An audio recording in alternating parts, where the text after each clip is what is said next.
changes her mind. It's time for My Favorite Husband. Jell-O, everybody.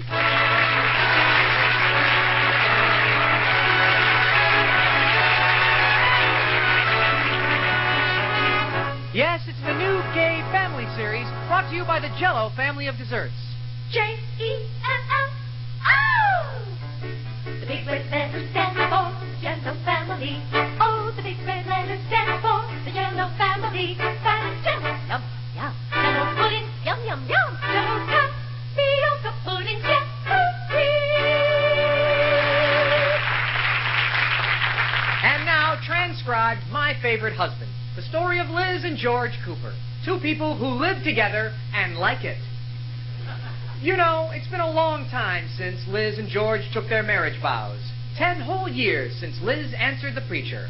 Do you promise to love, honor, and obey? I do. Even after 5 years of wedded life, Liz's answer was still the same. Now, let's not argue, Liz. Remember, you're my wife, and you have to love, honor, and obey. I do? And how many marriages can claim that 10 years of marriage haven't changed even one word of the loving wife's answer? Confidentially, Liz, when you and George have an argument, who wins? I do. Even so, the Coopers, Liz, busy young matron, and George, busy young 5th vice president of the bank, are one of the few couples we know who live together and like it. If you were a little bird looking down on the main street of the town where Liz Cooper lives, you'd see a strange sight right about now. Cars are pulling out of the way. Pedestrians are scurrying to the curb. Dogs and small children are cowering against the buildings. For coming down the street is an automobile with Liz Cooper at the wheel. She signals for a left turn and goes straight ahead. Now she's making another signal. I don't know what that means. Oh, she's waving at George, who's waiting in front of the bank. Now she pulls over to the curb and comes to a gentle stop. Hi, George, I'm here. So I see. Say, I didn't do a bad parking job, did I? No, only 2 wheels are up on the sidewalk. Come on, we're late and it's my fault. Get in. I can't. Why not? The front wheel is on my foot. Oh, it is not. Now, come on. I'm sorry I'm late, dear. Were you waiting long? No, just a few hours. Oh, you're so funny. Liz, what was the big idea of signaling a left turn and then going straight? Well, I was going to go around the block so I'd be headed the right way, but I changed my mind. Well, you should have a special signal of your own, which means, as you were, I changed my mind. Why can't you make a decision and stick to it, Liz? I do. Oh, sure. I'll bet I know why you were late. You couldn't decide which dress to put on. No, Smarty. I put on the first dress I took out of the closet. Then why were you late? I didn't like the way it looked, so I changed it. I thought so. Liz, I don't think you've ever gone through with anything you've started. Why do you change your mind so much? I don't. There's a perfectly logical explanation. I'm a woman and you're a man. Well, what's the difference? Now, let's not fight, George. Where are we meeting the Atterberries for dinner? The green room. We can't go to the green room. Why not? I'm wearing my blue dress. I'll clash. We're going there. They're waiting for us. Well, I don't want to go there. What stoop decided on the green room anyway? You did. Oh. Oh, we're in luck. There's a parking space. You can pull right in there. Okay. Oh, there's a closer one up the street. I'll go there. Go. This is where I came in. Take this one, Liz. Finish one thing you start. George, this one up here is much closer to... Oh, it's a fire plug. No. Oh, I'll back up and take that first one. Oh, look, someone's sneaking into that place. I thought first... Liz, will you please make up your mind and do something with the car? Okay, dear. Look, now what? Why are you getting out? I just made up my mind what to do with the car. I'm going to let you park it.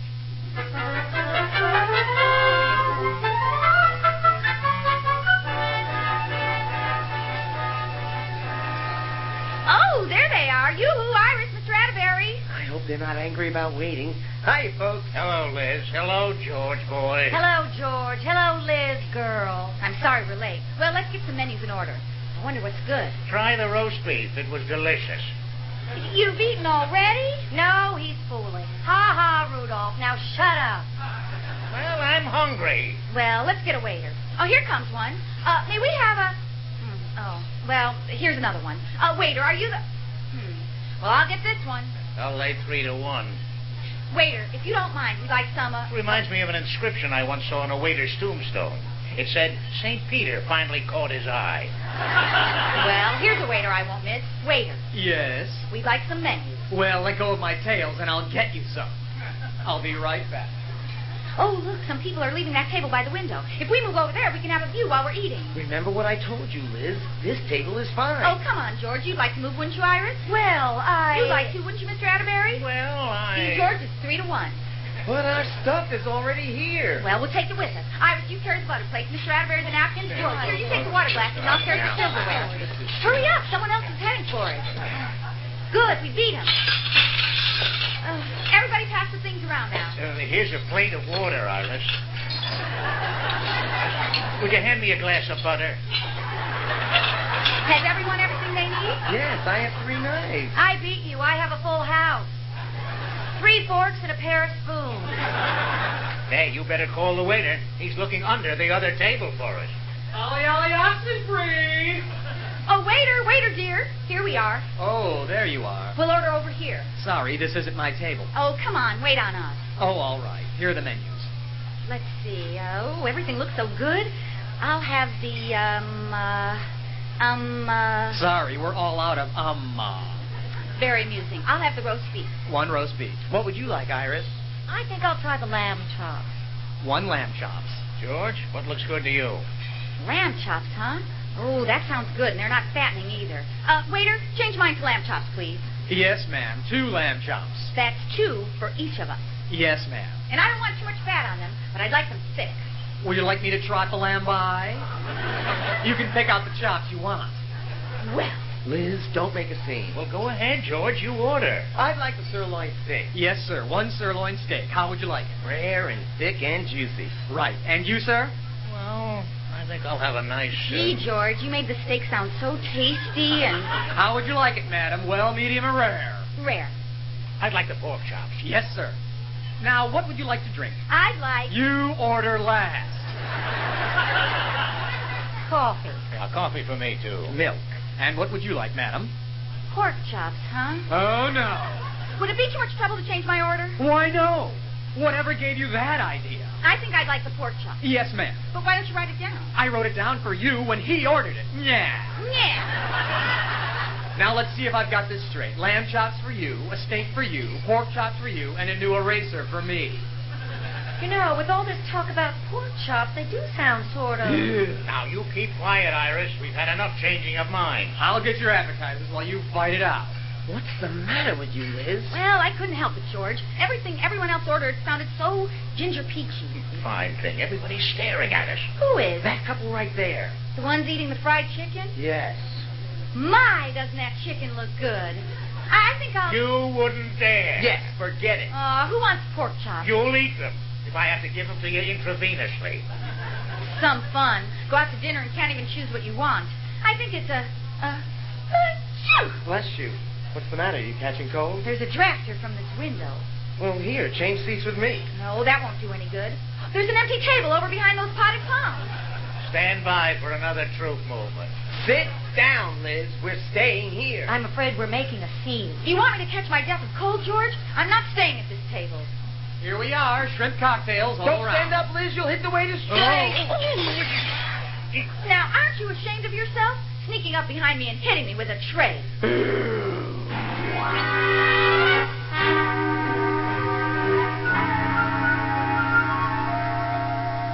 Liz, I've never been so humiliated in my life.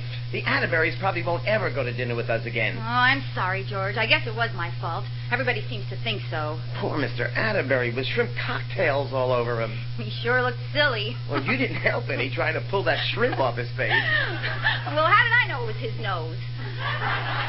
Put cocktail sauce on your nose and see what it looks like. All right, all right. His nose looks like a shrimp without cocktail sauce. Liz, this has been a very tiring evening. Now let's go to bed. All right. Well, what are you standing there looking in the mirror for? I can't make up my mind whether I should put my hair up tonight. That does it. Why, George, why are you standing there looking at me like that? I can't make up my mind whether to spank you on my left knee or my right knee. Spank me? Liz, I'm sick of this inability of yours to make up your mind. Now, why are you so wishy-washy? I can't help it. My father was a wishy and my mother was a washy. I'm in no mood for jokes. I can see that. Whoever started this idea that women have a special privilege of changing their minds? Well, don't look at me. I didn't do it. Well, I don't go for it. As far as I'm concerned, you're the same as a man. I am? Yes. And what have you got to say about that? Let's go down to the club and have a steam. Well, No, I mean as far as making decisions and getting things finished is concerned. Starting right now, when you decide to do something, you're going to do it and not change your mind. Yes, George. And once you start anything, you're going to finish it. Understand? Yes, George. Ooh, I just love it when you're so dominating. Never mind. I give you my solemn promise, George, and I'm going to begin right now finishing what I started. Kiss me. What for? I started to kiss you this morning and the telephone rang. Okay. Oh, George, you're so right about this whole thing. Come on, let's finish that again.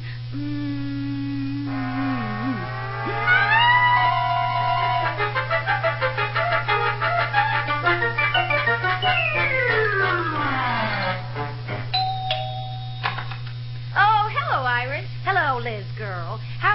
What's all this stuff all over the place? What in the world are you doing? Iris, last night I went to the George Cooper finishing school. Huh? I promised George that from now on I'd finish everything I'd started. I'm even going back and finishing all the things I've ever left undone. This I've got to see. Iris, when you hear what I'm going to do now, you'll drop dead. What? I'm going to clean out the hall desk. Oh, get up, Iris. Come on, I've threatened to clean out that desk for a year. If I were you, I wouldn't touch that desk till you spray it with DDT. Oh, it's not that bad, Iris. You're exaggerating. I am not. It's the only desk I've ever seen where the pigeonholes have pigeons in them. Come on, I'll just open the middle drawer and... It's stuck. I don't wonder. It's so crammed full of junk. Help me pull it open and then jump out of the way. 1, 2, 3. Not as bad as I thought. How long has it been since you cleaned it out? Not too long. There's a newspaper on top of the pile. Let's see what it says. McKinley assassinated. What? Oh, I remember. My mother gave me this old paper. It has a recipe on the back. Well, where'll we start? Well, first let's get rid of these bundles of... Oh, Iris, look what I found. Our love letters. Oh. Now, Liz, don't start reading those now. Liz, girl. Oh, that George. You better start on the desk. I called him my little cupcake. Oh, that's nice. But now how he about called me his cream puff. He said he liked the way my crust was filled. Liz, you better get this desk done. Wait a minute. Listen to this letter. George, when you read this, I'll be far away. I'm going home to Mother. Now, there's a real love letter. Oh, I know what this is. I wrote it after our first quarrel. Listen. I never want to see you again, you big... Well, don't stop now. That's all there is. I didn't finish it. Why not? Just as I was writing it, I got a wire from George saying he had gone home to his mother. Did you ever get back together again? Iris. Gee, just think how different things might have been if I'd finished this letter and sent it to George. Hey, wait a minute. What's that gleam in your eye? Well, I promised George I'd finish everything I started, and I started this letter, and it isn't finished. You're not actually thinking of finishing it and sending it to him. I certainly am. If I don't finish this letter, then I'd be breaking my word to George, and he wouldn't want me to do that. Hand me that pen, Iris. Hoo-hoo, ain't I a stinker?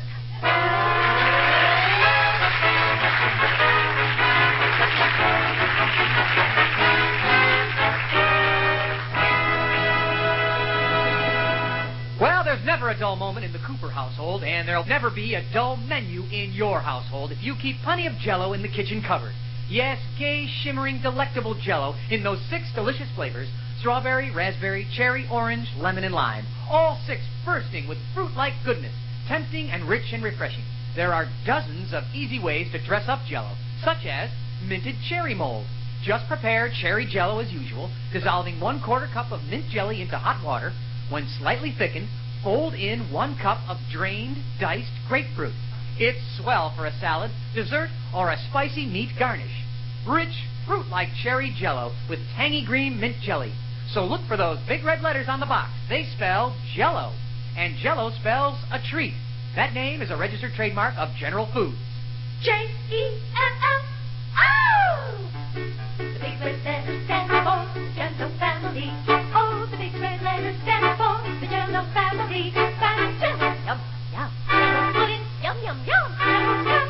Fioca pudding, yum,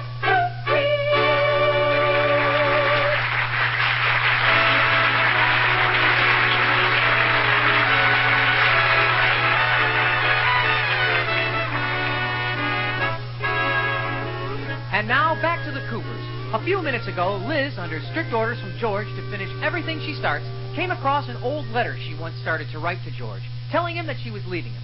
Obedient wife that she is, Liz is going to finish it and send it to George. Liz Cooper, you're not really going to send it to him. You heard the man. I certainly am, Iris. I'm merely obeying orders. Now, let's see. George, when you read this, I'll be far away. I'm going home to Mother. I never want to see you again, you big... Gee, it's hard to choose. You want me to suggest some? No. I'll just say you big brute. There you are. Signed, Cheerfully Liz. Now, I'll mail it special delivery so he'll get it this afternoon. How do you think George is going to react when he thinks you're leaving him? I know exactly how. He'll come rushing home and beg me to stay. He'll think I found out something he's done. Well, suppose he hasn't done anything. Iris, you've been married long enough to know that when a man's wife tells him she's leaving him, he doesn't say, did I do something she found out about? He says, which one did she find out about? You just wait till this letter's delivered and watch Georgie come marching home. On his knees.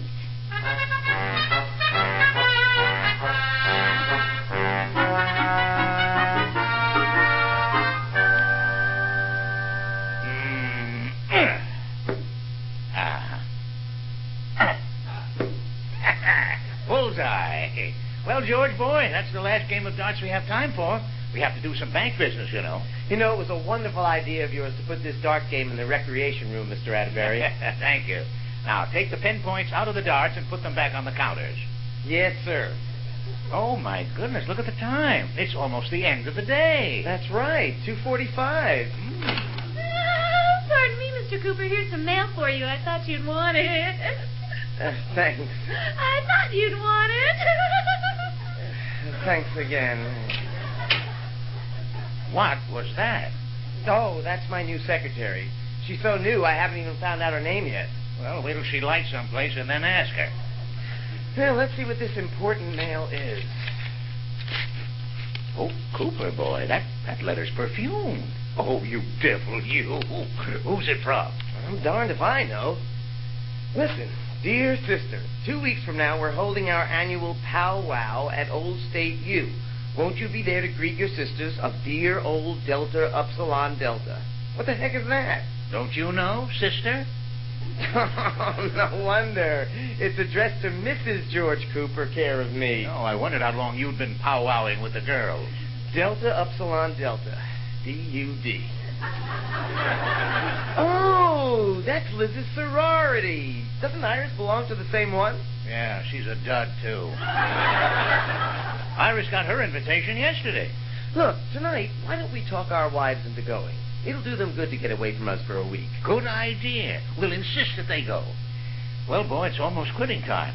Hey, let's go out the back way. I don't want the employees to see me leaving early.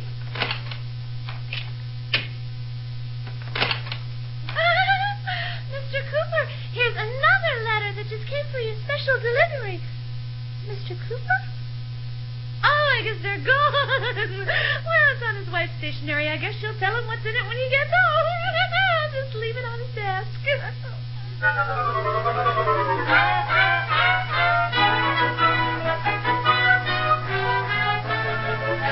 Oh, Iris, I can hardly wait for George to get home. Liz Cooper, you didn't really send that letter to George, did you? I certainly did, and I'm going to have plenty of fun with him before I break down and tell him the truth. Oh, this is so exciting.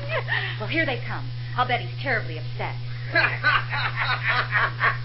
He doesn't sound too upset. Oh, he's probably hysterical. Watch what he says when he comes in. Hi, Liz. What's for dinner? That's it, George. Keep up a front. Hide the grief that's in your heart.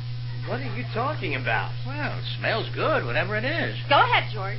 You can speak in front of the Atterburys. You lost me someplace, Liz. Come again? Did you get a letter at the bank today? Oh, your letter. Yes, my letter. Oh, I'm glad you reminded me. I forgot all about it. Well, thanks a lot. Weren't you a little surprised when you opened it? Well, as a matter of fact, I was. I couldn't figure it out at first. Yeah, sure sounded funny when he read it to me. George Cooper, you didn't read my letter to Mr. Atterbury. Well, sure. Why not? Oh, well, let's talk about it after dinner. It's not important. Not important? We'll talk about it right now. What do you have to say about it? Well, I think you ought to go. You think I ought to go? Well, sure. And don't worry about me. I'll get along fine. Ah! I don't know why you're crying. It'll be wonderful for both of us. George Cooper, you ought to be ashamed of yourself. You keep out of this, Iris. This is their affair. Rudolph Atterbury. I think you even agree with that heel. I do. What? Well, as a matter of fact, since Liz is going, I think you should go, too.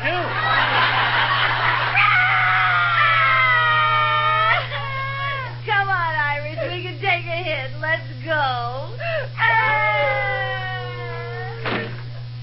Gee, Mr. Atterbury, I had no idea this meant so much to the girls. Those sororities really get a hold on them, don't they, boy?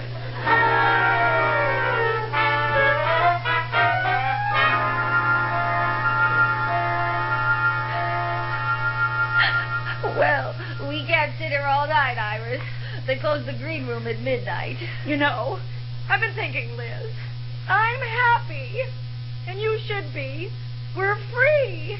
Yeah, we're free. No more bothersome husbands. No more bothersome husbands. No more smelly pipes and awful cigars. No more wonderful pipes and lovely cigars. No more cold feet in the middle of our backs. This is the happiest day of my life. We gotta stop crying.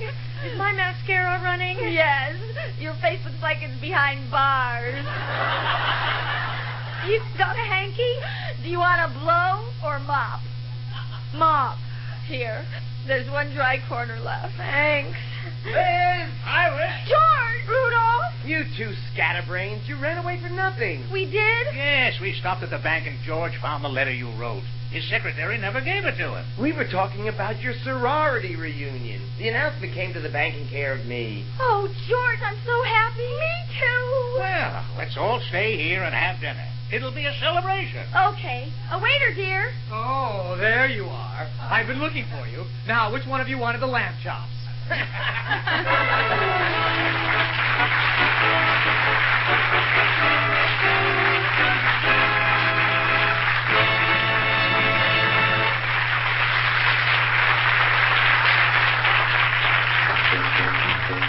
Oh, it's log cabin syrup for my mind. With that real Northwood flavor so fine, oh so fine. Blended cane and your maple, it tops on your table. That real maple flavor does pancakes a favor. It's log cabin syrup for my mind. Yes, Log Cabin is the syrup with that delicious Northwoods maple flavor. It's America's most popular quality table syrup. Enjoy it on waffles or pancakes for Sunday night suppers as well as at breakfast. It's log cabin